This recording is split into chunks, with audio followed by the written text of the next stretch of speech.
Sorry, I just feel like if I really wanted to watch some show-stopping acting performance, I would watch something that doesn't have Dwayne "The Rock" Johnson in it. You are about to enter the courtroom of the Honorable Judge KennieJD. Does she have any movie critic experience? No. Does she have any authority? No. But they gave her a show anyways. The movies are bad. The cases are good. The rulings are final. This is in defense of...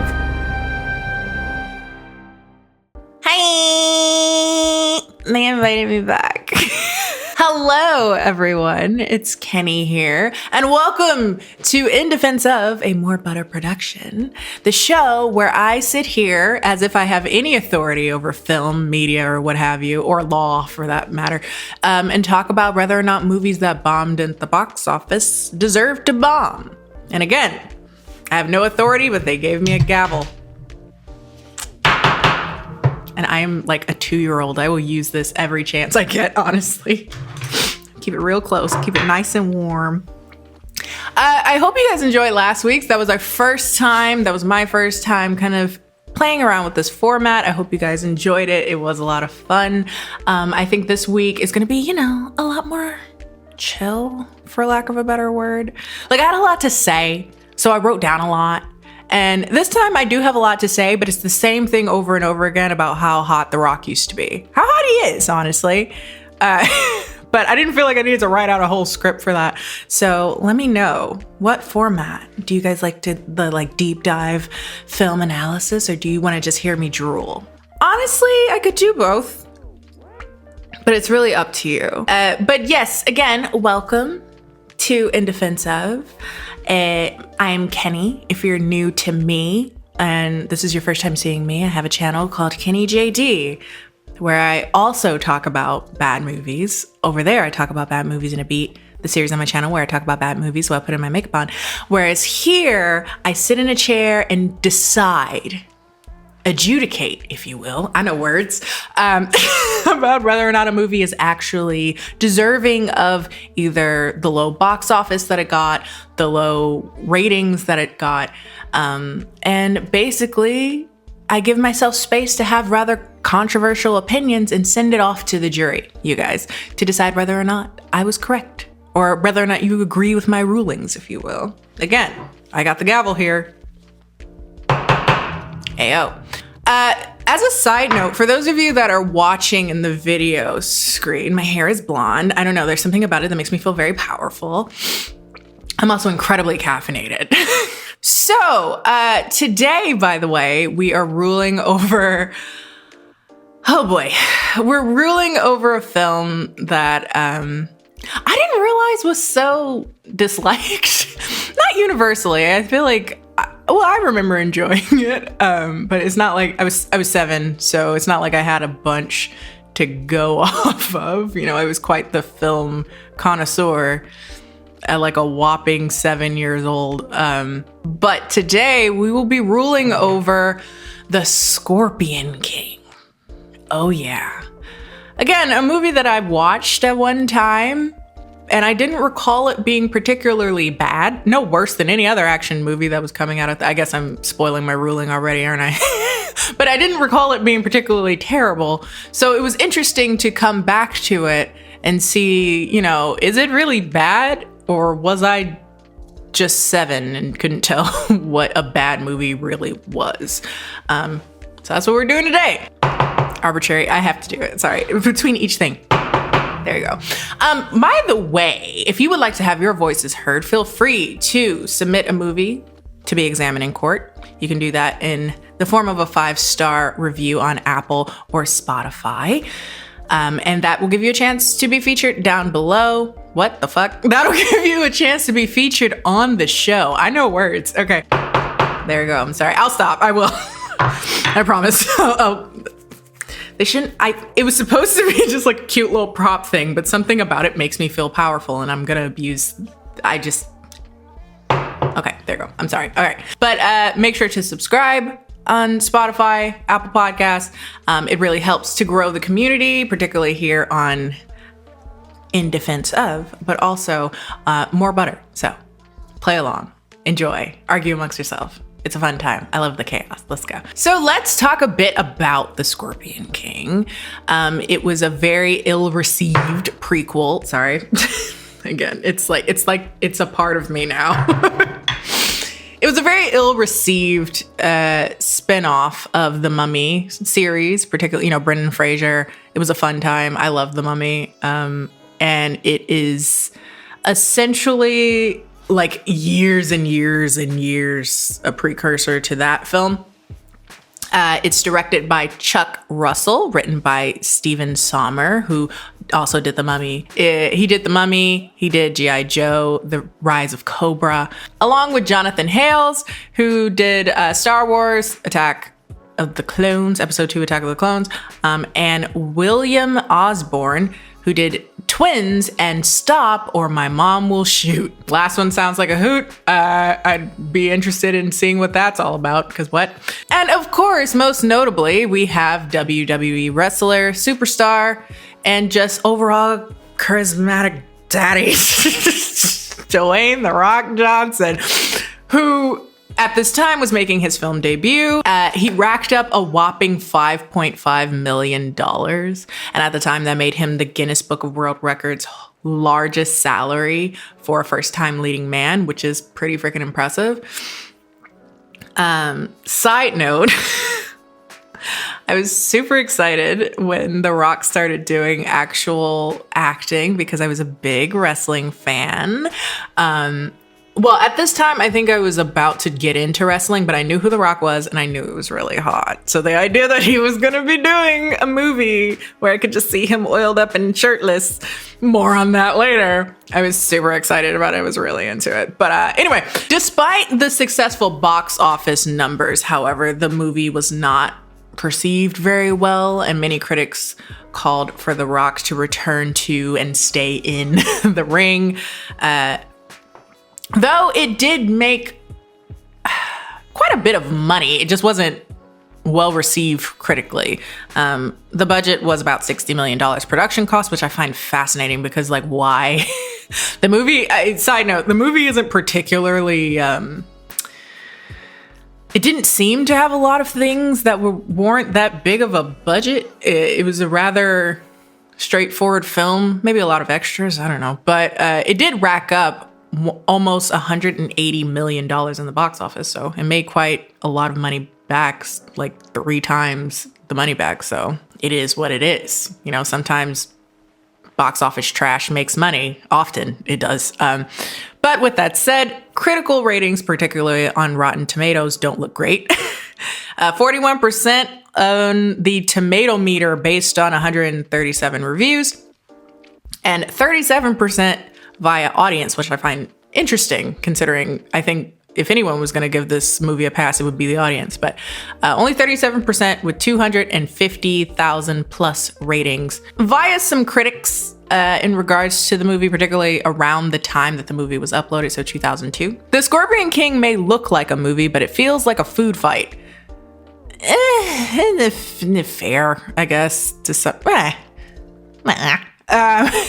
It feels very much like Barbarian Light, which is to say it's nothing special at all. It's for moviegoers who like their pizzas with extra cheese. Contains not a single good line or memorable action sequence. Okay, fair, all right. But luckily for us, I am the judge here. Okay, and though I have absolutely no credentials, I do have a lot of opinions, hence why they have me hosting things. Spoiler, my opinion is I love trash. I love trash. Now, the box office success likely comes from the stardom that the movie capitalizes off of, i.e. The Rock, who was a very popular figure at the time. It was nominated for plenty of awards, all of which were like blimp awards, the Kids' Choice Awards in 2003, Teen Choice Awards type stuff. It also spawned video games. For instance, The Scorpion King: Rise of the Acadian for the Nintendo GameCube and PlayStation 2. The video game served as prequels to the movie, which is also a prequel to The Mummy. It's very confusing. And a sequel called The Scorpion King: Sword of Osiris. for the, I don't know, words for the Game Boy Advance. The movie was also scheduled for a reboot for some reason as well, considering it wasn't very well received, or maybe that's why they're thinking to do it. But it was planned for that in 2020, but obviously COVID set that back. And The Rock was going to be producer this time for whoever the modern day Scorpion King would have been. I don't know if they fully decided to axe that. And they're just not going to do it anymore, but who's to say? I mean, I would watch it. I think it would be fun, but okay. Why, hello there. Popping in to let you know that today's episode is brought to you by our friends over at Jarritos Soda, who is quite possibly my favorite soda to ever come in a glass bottle. Jarritos Soda comes in 12 flavors, so you're sure to find one that you like. The flavors are Mexican Cola, grapefruit, tamarind, strawberry, mandarin, lime, guava, pineapple, one of my favorites, mango, another one of my favorites, watermelon, passion fruit, fruit punch, and Jamaica, not to be confused with Jamaica. They're made with real sugar, all natural flavors, and are made with no HFCs. As of right now, my favorite flavors keep changing. At first, I was always like a fruit punch, strawberry girl. Now I'm leaning towards mango or pineapple. So if you would like to try every flavor, you can check it out by going to the link in the description box so you can get your personal Jarritos Fiesta Pack at Walmart. Big thanks again to Jarritos Soda for sponsoring today's video. So though this movie was basically said to be nothing special, there are still people that really enjoyed the film, maybe some that even enjoy it now. And we have to ask ourselves, why is that? Is it because of the crappy CGI? Is it because of The Rock and his people's eyebrow? Is it the less than ideal execution of things on the film? Well, that's what we're here for. That's what this movie is all about. This is what the show is all about. I'm gonna sit here and try to defend it, theoretically. I have opinions, I have things to say. I need to figure out judges don't do this like every time they segue, right? They only do it when they do a final ruling, yeah? But I feel like it's really good as like a swoosh, you know, like a transition. There you go. Anyway, let's talk about the movie itself. So it takes place in a vaguely ancient past before the time of the before the time of the pyramids, quote unquote, in which a warrior king named Memnon invades and conquers nearby tribes. Matthias, Dwayne, The Rock Johnson, and his brother venture into Memnon's fortresses in order to kill his sorcerer, Cassandra, who is essentially their secret weapon. She's able to be a tactical advantage because she can see the future. But after a failed attempt at overthrowing the king and killing Cassandra, Matthias's brother and friend are killed, which really tears him up inside. It doesn't at all. It's terrible. He was nervous. We're all nervous sometimes. Leaving Matthias as the last living Akkadian. Seeking to avenge his brother, he continues on his journey, growing to have complicated feelings for Cassandra, and begrudgingly befriends an annoying street urchin who comes to serve as the quote-unquote comedic relief. Theoretically, he's not particularly funny, but he's there. Yay. And what follows is simply good old early 2000s action adventure chaos as Matthias and company team up with once rival tribes and kingdoms to take down King Memnon. And lo and behold, Matthias is able to overthrow Memnon. Him and Cassandra get together, and he is crowned the king as Memnon has been defeated. That is literally the whole movie. Sure, there's other things that are like very quintessentially 2000s, all the like bikinis and shirtless people and tan people. I'm not opposed to that. And mind you, let's bring that back. I like more shirtless people.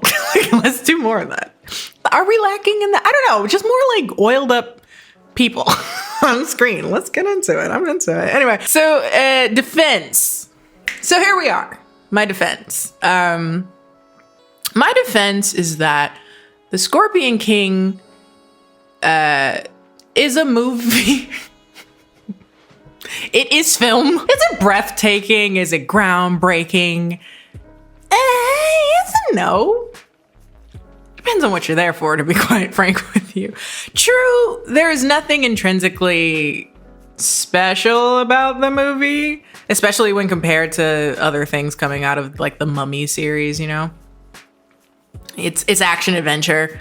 It's, you know, some tongue-in-cheek stuff here. It's historical, probably not particularly accurate, but it's a fun time.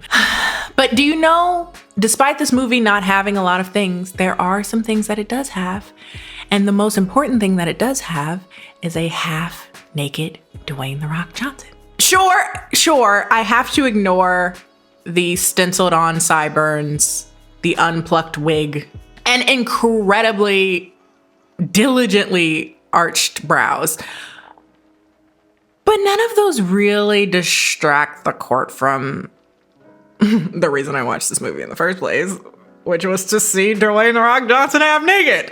And every time I've seen this movie since 2002, I've been satisfied with that. What more are we asking?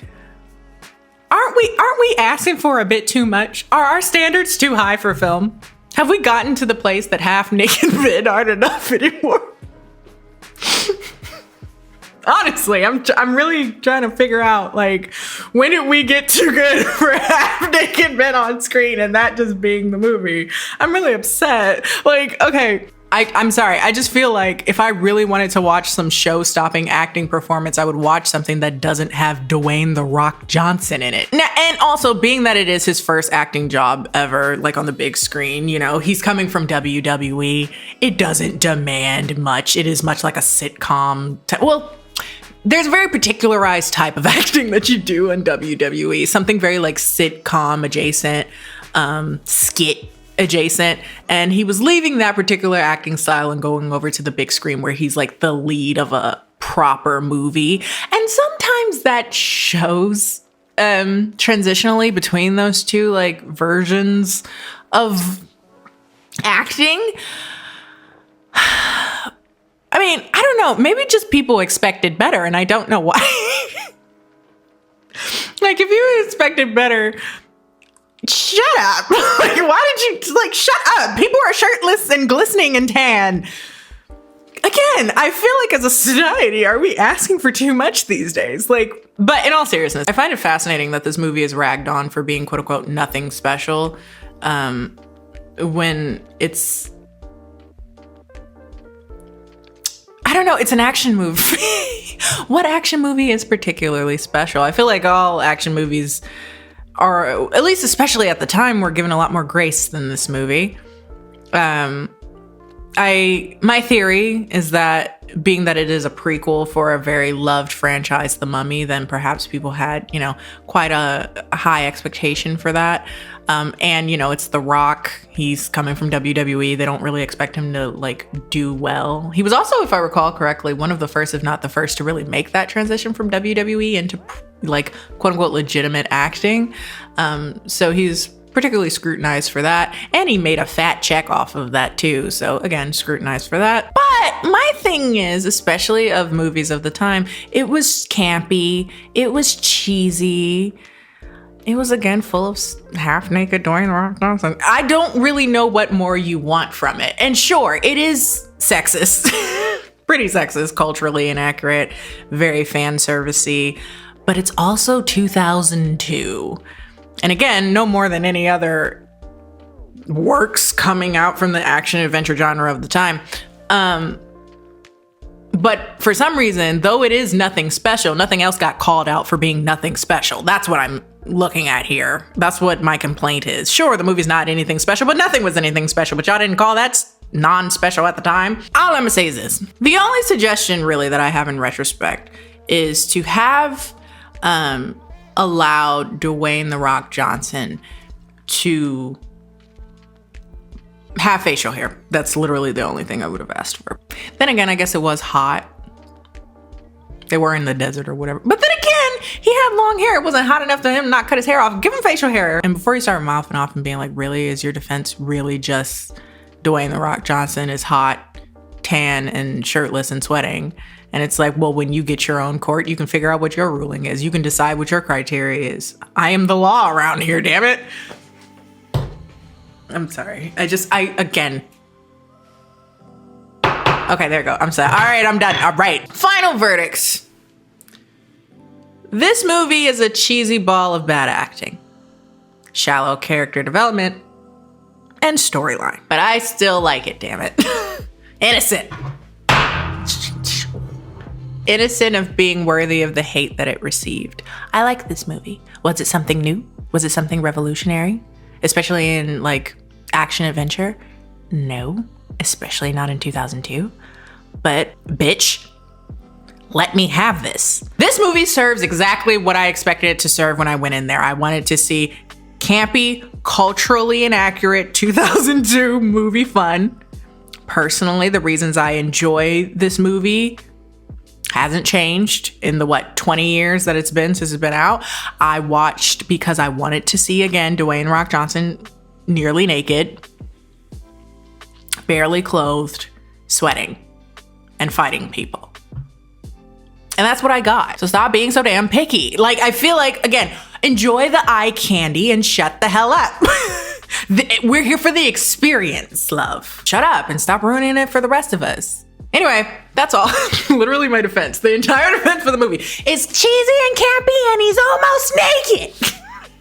Shut the fuck up. Anyway, but with that said, if you'd like to send us a question, send us recommendations for movies that should be defended, or if you would like to fight amongst yourselves, give us a 5-star rating on Apple and Spotify, and perhaps we can read off some of your questions, some of your comments in the next episode. Rack up the engagement. We'd love to hear what you want to say. We'd love your recommendations. It's great hearing from you guys. And I will see you guys next time. Bye.